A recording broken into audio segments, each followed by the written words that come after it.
भुसावळ तालुक्यातील शैक्षणिक गुणवत्तेचा आढावा घेण्यासाठी प्राथमिक शिक्षणाधिकारी निलेश पाटील यांनी गट साधना केंद्र अर्थात BRC भुसावळ येथे भेट देत निपुण महाराष्ट्र अभियानातील कामकाजाचा आढावा घेतला। यावेळी भुसावळ तालुक्याची कामगिरी कौतुकास्पद असल्याचे सांगत त्यांनी अधिकारी आणि संपूर्ण शिक्षण विभागाचे विशेष अभिनंदन केले।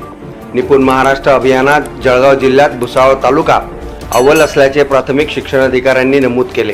यावेळी गट शिक्षणाधिकारी किशोर वायकोळे, शिक्षण विस्तार अधिकारी BD धाडी, तुषार प्रधान, केंद्र प्रमुख तसेच BRCचे कर्मचारी उपस्थित होते। दरम्यान प्राथमिक शिक्षणाधिकाऱ्यांनी दर्यापूर येथील जिल्हा परिषद शाळा, मुक्ताईनगर तालुक्यातील कोथळी येथील जिल्हा परिषद शाळा, भुसावळातील बराटे शाळेतील इयत्ता 6वीच्या वर्गाला भेट देत शैक्षणिक गुणवत्तेची पाहणी केली। मात्र या कौतुकासोबतच एक गंभीर प्रश्नही पुन्हा ऐरणीवर आला आहे।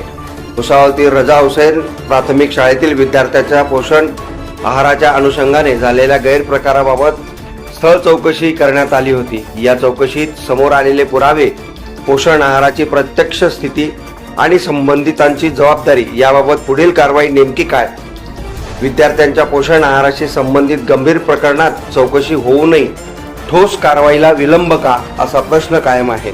शैक्षणिक गुणवत्तेचा दर्जा उंचावणे जितके महत्त्वाचे आहे तितकेच विद्यार्थ्यांना मिळणाऱ्या मूलभूत सुविधा आणि त्यांच्या हक्कांशी संबंधित तक्रारींवर पारदर्शकता, निष्पक्ष आणि वेळेत निर्णय होणेही गरजेचे आहे। त्यामुळे निपुण महाराष्ट्रामध्ये भुसावळ अव्वल, पण पोषण आहार प्रकरणात कारवाई कधी, हा विरोधाभास सध्या भुसावळच्या शिक्षण विभागासमोरचा महत्त्वाचा आणि गंभीर प्रश्न ठरत आहे।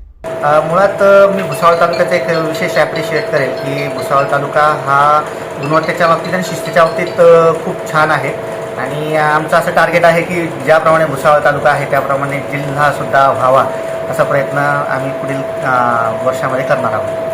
रजा हुसेन या संदर्भात तुमच्याकडे अहवाल आला, त्या संदर्भात आपण सांगितले होते 6 ऑगस्टला, त्या आज 10 ते 12 दिवस झाले, त्यावर अजूनपर्यंत कारवाई झाली, त्याचं कारण काय असेल? त्याचा अहवाल आपण पाठवलेला आहे आणि त्या संदर्भात थोडंसं मधल्या काळात माझ्याकडून दुर्लक्ष म्हणता नाही येणार, तो विषय लक्षात आहे, पण नक्कीच मुलांच्या बाबतीत, त्यांच्या पोषण आहाराच्या बाबतीत असेल किंवा इतर कुठल्याही बाबतीत असेल तर मी सेन्सिटिव्ह आहे। आत्ताही सर्व केंद्रलोकांची मीटिंग घेतली, त्याबाबत शालेय परिसर, त्याची स्वच्छता आणि मुलांचा पोषण आहार या बाबतीत मी वैयक्तिक लक्ष देत असतो।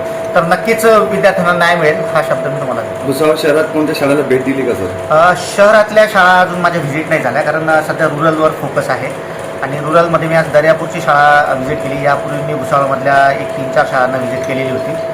तर मला असं वाटतं की एक चांगला गुणवत्ता ह्या तालुक्यात आहे। मुक्ताईनगर तालुक्यात पुढे मुक्ताईनगर तालुक्यात आज मी कोथळीच्या शाळेला व्हिजिट केली। तर कोथळीची शाळा पण एक परिसर मोठा आहे, इयत्ता 7वीपर्यंत शाळा आणि गुणवत्ता पण चांगली आहे, सेमी इंग्लिशची शाळा आहे। तर नक्कीच ह्या पातळीच्या शाळा आपण सर्व निर्माण करण्यासाठी आम्ही सर्वजण कटिबद्ध आहोत।